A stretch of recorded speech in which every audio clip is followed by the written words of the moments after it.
सॉफ्टवेअरमध्ये main store to किचनला material transfer करण्याची प्रोसेस. मटेरियल मॅनेजमेंटमध्ये ट्रान्झॅक्शनमध्ये मटेरियल ट्रान्सफर ऑप्शन दिसेल. त्याच्यामध्ये जाऊन F1 करणे. त्यानंतर ज्या दिवसाचं आपल्याला ट्रान्सफर करायची ती डेट घेणे. कुणी ट्रान्सफर केलं त्या युजरचं नाव.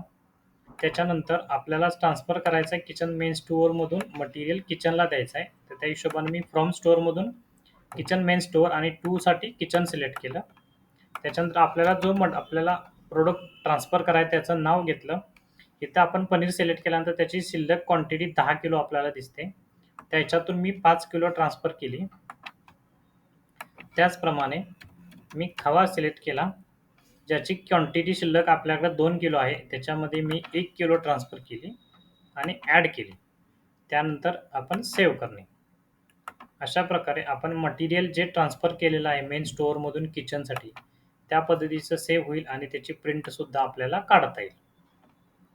त्याचप्रकारे जे मटेरियल आपण ट्रान्सफर केलेलं आहे त्याची स्टेटमेंट बघायचं असेल आपल्याला, तर स्टोअर समरी रिपोर्ट्समध्ये जाऊन आपण मेन स्टोअर सिलेक्ट करून सर्च केलं तर आपल्याला त्या दिवशी आपण केलेल्या मटेरियलची लिस्ट दिसेल.